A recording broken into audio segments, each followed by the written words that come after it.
গল্পের সুর চ্যানেলে এখন আপনারা শুনবেন গজেন্দ্র কুমার মিত্রের লেখে একটি গল্প অকস্মাৎ।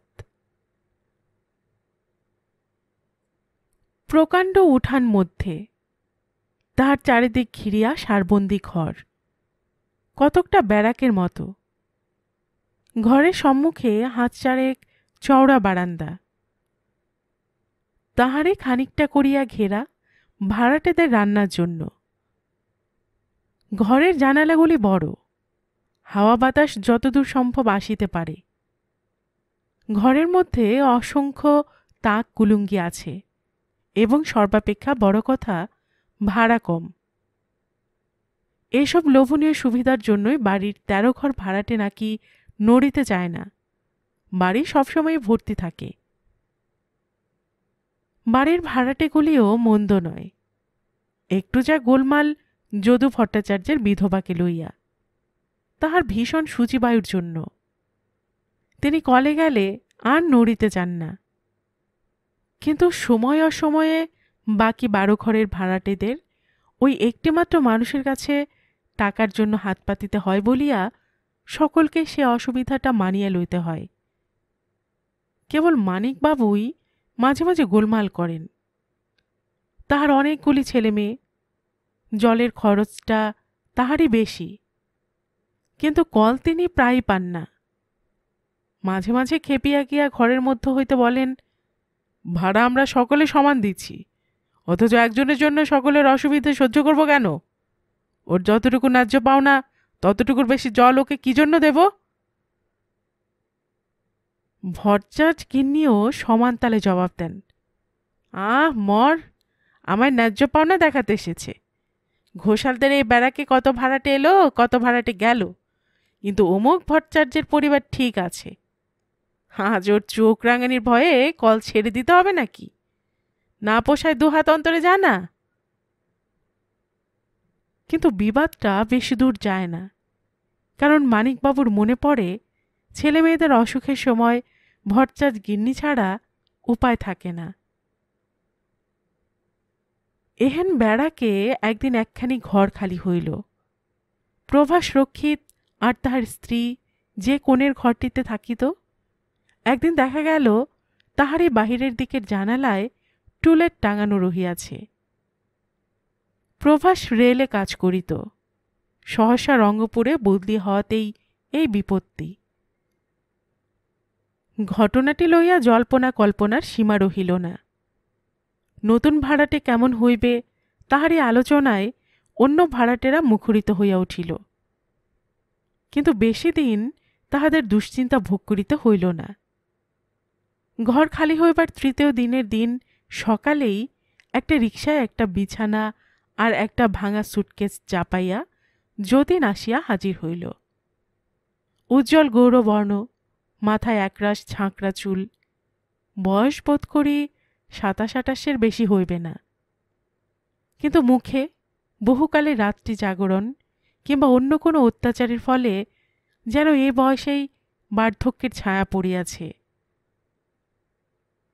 সে তারিণী ঘোষালের সহিত ঘরের মধ্যে ঢুকিয়া কহিল, বাহ, এ বেশ ঘর, এতে আমার দিব্যি চলে যাবে। তা ভাড়া কত? তারিণী ঘোষাল রিকশার মালপত্রের কথাটা ভাবিতেছিলেন। একটু অন্যমনস্কভাবে কহিলেন, 6 টাকা। যতীন প্রায় চেঁচাইয়া উঠিল, 6 টাকা?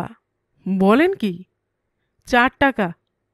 টিনের চাল গরমকালে তেতে আগুন হবে, তাতে কখনো 6 টাকা দেওয়া যায়? তারিণী অপ্রসন্ন মুখে কহিল, না মশাই, পারব না, আমরা দর করি না। সে বাহিরের দিকে পা বাড়াইয়াছে।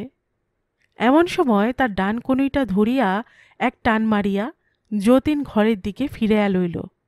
আহা দাদা, অত তাড়াতাড়ি চটেন কেন?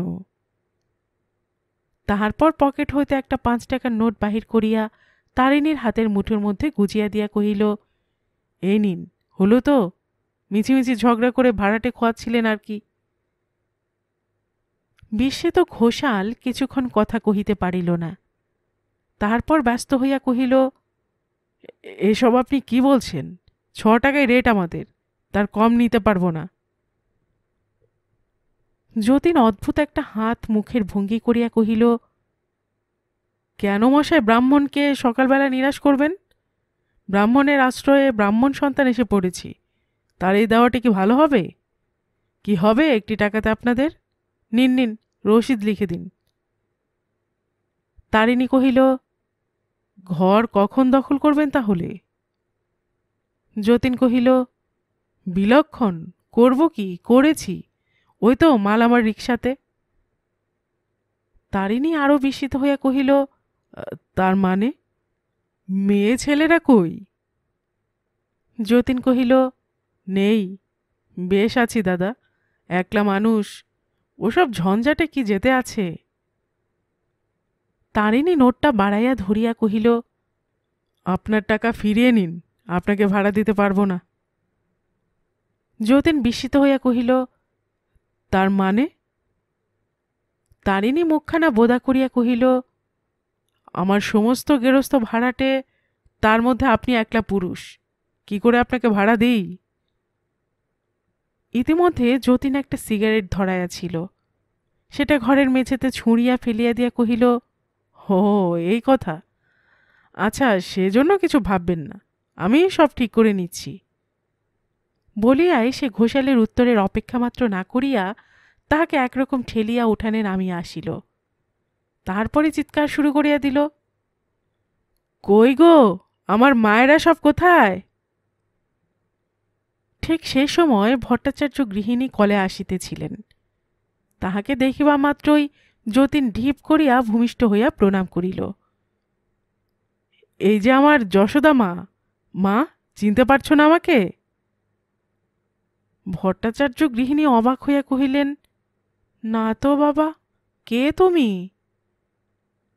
যতীন অকস্মাৎ হাহা করিয়া হাসিয়া উঠিল, কহিল, আমি যে তোমার নীলমণি ছেলে, সে জন্মে ফেলে চলে গিয়েছিলুম, তাই এ জন্মে আমিও পথে পথে ঘুরে বেড়িয়েছি, তোমার দেখা পাইনি, এতকাল পরে খুঁজে পেলুম। কে জানে কেন অকস্মাৎ ভট্টাচার্য গৃহিণীর চোখ দুইটি জলে ভরিয়া আসিল। কহিলেন, তা তুমি কোথায় থাকো বাবা? যতীন হাত দিয়া ঘরটা দেখাইয়া দিয়া কহিল, আজ থেকে এইখানে থাকবো মা, ওই ঘরটা ভাড়া নিলুম। বাড়িওয়ালা আবার বলে কি জানো মা, বলে তোমার সঙ্গে মেয়ে ছেলে নেই, তোমায় ঘর ভাড়া দেব না। আমি বললুম, নাইবা থাকলো মেয়ে ছেলে, আমার মাই তো রয়েছে এ বাড়িতে, মায়ে পয়ে থাকবো, কে কি বলবে আমাদের? জাহ্নবী দেবী হাত পা নাড়িয়া কহিলেন, ও তারিণীর অমনি ভীমরতি ধরে মধ্যে মধ্যে, ও মরা এখনো মানুষ চিনলে না, এমন সোনার চাঁদ ছেলে, এ যদি ভাড়া থাকে তো তোমার ভাগ্যি। তা কি জাত বাবা তুমি?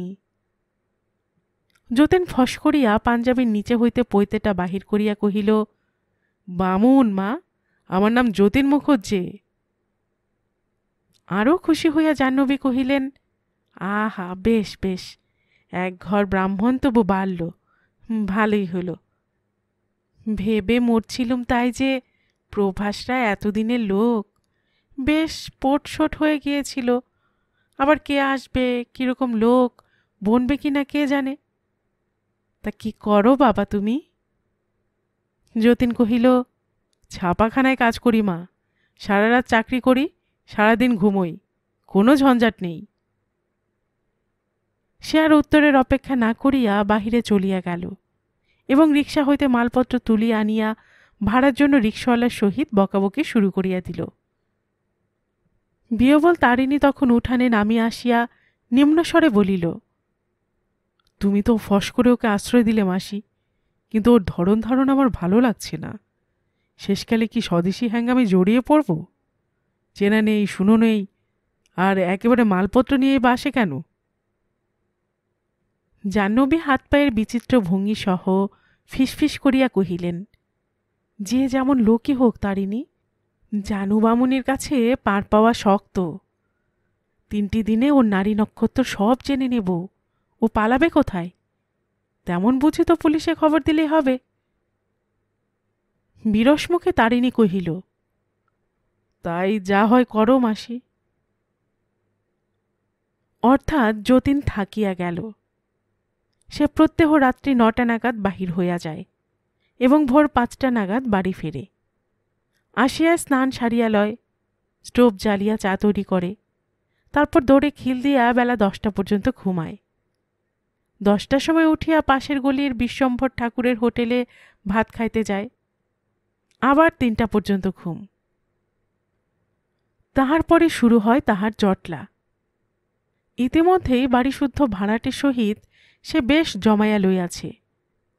জাহ্নবীর সহিত সে বৃন্দাবনের, মথুরার, কুরুক্ষেত্রের গল্প করে।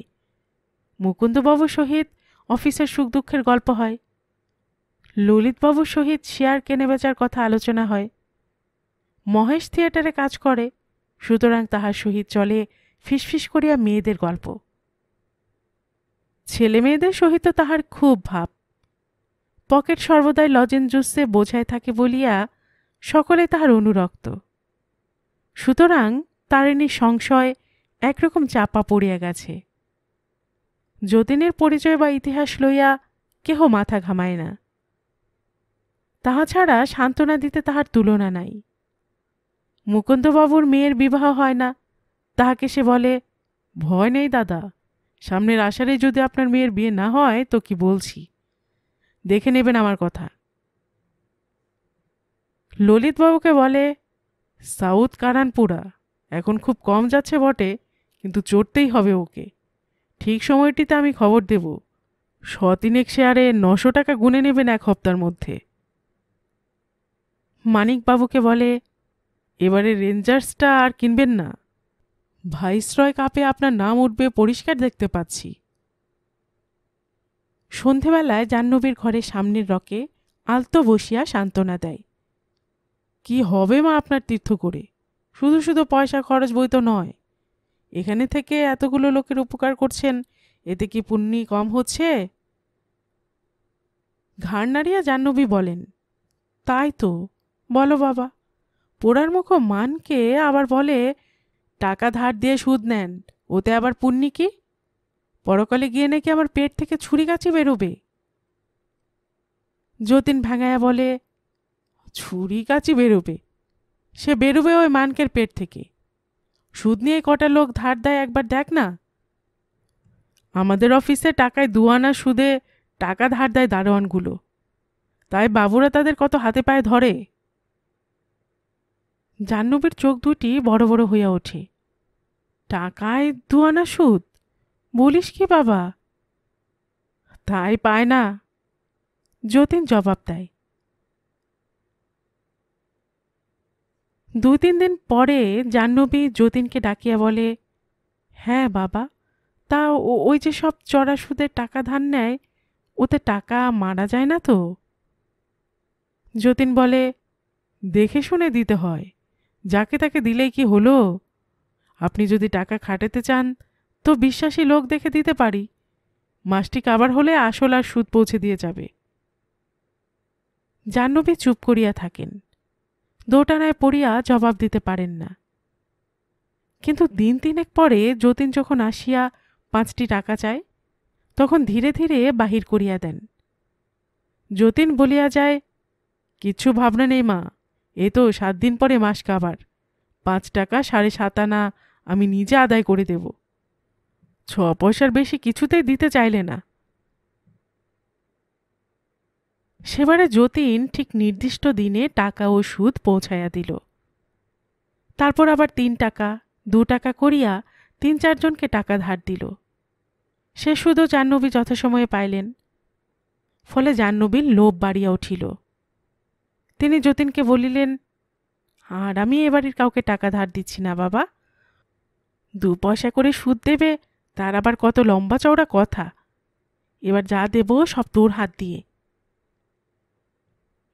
গঙ্গা স্নান করিতে গেলে জাহ্নবীর আজকাল আর যতীনের জন্য চন্দ্রপুলি কিনিয়া আনিতে ভুল হয় না। যতীন চন্দ্রপুলি ভালোবাসে। মুকুন্দবাবু একদিন সন্ধেবেলায় কাঁদো কাঁদো হইয়া আসিয়া যতীনের হাত ধরিলেন, বলিলেন, যা বলেছিলে ঠিক ঠিক তো বলল ভাই, কিন্তু এখন শেষ রক্ষে করি কি করে? যতীন ব্যস্ত হইয়া প্রশ্ন করিল, কি ব্যাপার, কি হয়েছে কি আপনার? মুকুন্দবাবু বলিলেন, পাত্র তো পাওয়া গেছে, মনের মতো পাত্র, দুটো পাস, সরকারি অফিসে কাজ করে, দেখতেও কার্তিকটি, কিন্তু 1000 টাকার কম কিছুতে রাজি হচ্ছে না।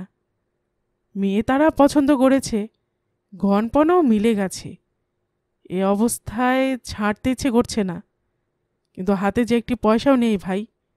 তোমার বৌদির যা গয়না আছে সব বেচলেও মেরে কেটে 200 টাকা পাওয়া যেতে পারে, আর বড় জোর এদিক ওদিক থেকে 100-2 টাকা জোগাড় হবে, কিন্তু তারপর ঘর খরচা আছে, দান সামগ্রীর আছে।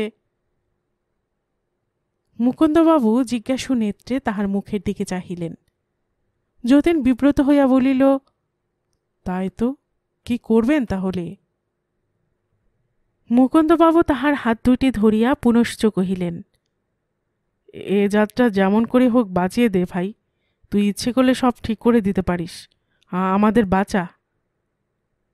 যতীন কহিল, কি মুশকিল, আমি কি করব দাদা, আমার যে কিছুই নেই, সব ঝেড়ে ঝুড়ে বোধ হয় 10টা টাকা আমার কাছে হবে না। মুকুন্দবাবু কাঁদিয়া ফেলিয়া বলিলেন, তা জানি না, কিন্তু এ ছেলে যদি হাতছাড়া হয়ে যায় তাহলে সপরিবার আত্মহত্যা করা ছাড়া আর কোনো উপায় থাকবে না। 21 বছরের মেয়ে হলো, আর কি আশায় বুক বাঁধব? তাহার চোখের জলে যতীন বিচলিত হইয়া উঠিল। মুহূর্ত কয়েক ইতস্তত করিয়া কহিল, আচ্ছা, আপনি বিয়ে সব ঠিক করুন গে দাদা, আমি দেখছি কি করতে পারি। পরদিন হইতেই মহা উৎসাহে মুকুন্দবাবু বিবাহের উদ্যোগ করিতে লাগিলেন। মোড়ের বড় বাড়িটা তখনও খালি ছিল। বাড়িওয়ালার হাতে পায়ে ধরিয়া 2 দিনের জন্য সেটা পাওয়া গেল। এবারে বাকি লোকেরাও সকলে যেন নিঃশ্বাস ফেলিয়া বাঁচিল। যাক, মুকুন্দ বাঁচল, মেয়ে যেন গাছের মতো হয়ে উঠেছিল, পার হবে যে এ ভরসা ছিল না। বিবাহের আগের দিন সকালে মুকুন্দবাবু ঘরে ঢুকিয়া কহিলেন, ভাই যতীন, টাকাটার তাহলে কি ব্যবস্থা হবে ভাই? যতীন চা খাইতেছিল। সে বিস্মিত হইয়া কহিল, টাকা? কিসের টাকা? মুকুন্দবাবুর মাথায় যেন বজ্রাঘাত হইল। তিনি ধপাস করিয়া মেঝেতে বসিয়া পড়িয়া কহিলেন, কি সর্বনাশ যতীন, আমার যে বাজার হাট পর্যন্ত করা তৈরি, এখন আমি কি জবাব দেব তাদের? ধার দেনা যেখানে যা করবার সব হয়ে গেছে, 400 টাকা আরও তাদের না দিলে বিয়ে কিছুতেই হবে না। যতীন কহিল, ও হ্যাঁ, সে আপনার বিয়ের টাকা? ও সে হবে খন, কাল পাবেন এখন টাকা, আমিই দেব। মুকুন্দবাবু যথারীতি সাধুবাদ দিয়া উঠিলেন, কিন্তু তখনও যে তিনি নিশ্চিন্ত হইতে পারিতেছেন না তাহার মুখ দেখিয়া তাহা বোঝা গেল। যতীন হাসিয়া কহিল, ভয় নেই দাদা, মনে আমার কেমন মাঝে মাঝে কথা হারিয়ে যায়, কিন্তু যখন ফের মনে করিয়ে দিয়েছেন তখন আর ভাবনা নেই, কাল সন্ধ্যের আগে যেমন করে হোক পৌঁছে দেব। মুকুন্দবাবু কহিলেন, তাই দে ভাই, নইলে আর প্রাণে বাঁচব না, টাকা আমি যেমন করে হোক শোধ দেব, না খেয়েও দেব, তার জন্য কিছু ভাবনা নেই। যতীন কহিল, না, তার জন্য ভাবি না, তবে ঘরটা, আচ্ছা সে যা হোক হবে, আপনি যান। সেই দিনই সন্ধেবেলা যতীন চুপি চুপি জাহ্নবীকে ডাকিয়া বলিল, একটা মোটা দাও আছে মা, দিতে পারবেন অত টাকা? জাহ্নবীর চক্ষু লোলুপ হইয়া উঠিল। কিসের দাও বাবা যতীন? যতীন জবাব দিল, আমাদের ছাপাখানায় যে সাহেব ম্যানেজার আছে, সে নিলামে একটা মোটর গাড়ি কিনেছে, তার টাকাটা কালকের মধ্যে না দিলে নয়। সে অফিস থেকে টাকা ধার নেবে, কিন্তু 3-4 দিনের আগে তো আর অফিসে টাকা পাওয়া যাবে না, সেজন্যে বড় ঠেকেছে। আমায় বলে, মুখুজ্জে, 1 সপ্তাহের জন্য আমায় 400 টাকা এনে দাও, আমি 50 টাকা সুদ দেব। জাহ্নবী লুব্ধ হইয়া উঠিয়া কহিলেন, টাকাটার কোনো ভয় নেই তো? কিছু না, সে আমি জামিন রইলুম। জাহ্নবী কহিলেন, কিন্তু অত কমে হবে না, 400 টাকা নিয়ে যদি 500 টাকা ফেরত দিতে পারে তো আমায় বলিস। চিন্তিত মুখে যতীন কহিল, অত কি দিতে রাজি হবে? আচ্ছা দেখি, একবার জিজ্ঞেসে করে। পরের দিন ভোরবেলা ফিরিয়াই জাহ্নবীকে কহিল, কথা কয়েছি মা সাহেবের সঙ্গে, ওই ৭৫ টাকাতে রফা করে এলুম। বেটা বলে কি জানো মা, বলে এই টাকায় কি সোজা? এরকম সুদ পেলে আমি চাকরি ছেড়ে দিয়ে মহাজনী ধরতে রাজি আছি। হাসিয়া জাহ্নবী কহিলেন, বেটা সাহেবের আর কত বুদ্ধি হবে। তিনি বারবার সন্তর্পণে নোট চারখানি গুনিয়া তাহার হাতে দিয়া বলিলেন, দেখিস বাবা, ১ রাশ টাকা। বারবারে অভয় দিয়া যতীন টাকাগুলি লইয়া বাহির হইয়া গেল। সেদিন সন্ধ্যায় সকলে বিবাহ উৎসবে মত্ত রহিল। জাহ্নবী দেবীও সারা রাত বাসরে কাটাইলেন। শুধু দেখা পাওয়া গেল না যতীনের। তাহার অফিসের কাজ রাত্রে। সকলে জানিত বলিয়া কেহ তত বিস্মিত হইল না। কিন্তু ভোরবেলা বাড়ি ফিরিয়া জাহ্নবী ব্যাপারটা প্রথম লক্ষ্য করিলেন। যতীনের খোলা দ্বারপথে একবার মাত্র উঁকি মারিয়াই আছড়াইয়া পড়িলেন। হোমা, কি সর্বনাশ হল গো! লোকজন ছুটি আসিল। দেখিতে দেখিতে চারিদিকে হুলস্থুল পড়িয়া গেল। জাহ্নবী একেবারে মরা কান্না জুড়িয়া দিলেন। তাহারই মধ্যে বারবার চেঁচাইতে লাগিলেন, ওরে তোরা কেউ পুলিশে খবর দে না রে। ব্যাপারটা আর কিছুই না। যতীনের ঘর খালি। তাহার সেই অদ্বিতীয় সুটকেস বা বিছানা কিছুরই চিহ্ন নাই। যেমন অকস্মাৎ সে আসিয়াছিল তেমনি আকস্মিকভাবে চলিয়া গেল। খালি তারিণী বারবার বলিতে লাগিল, আমি তখনই বলেছিলুম।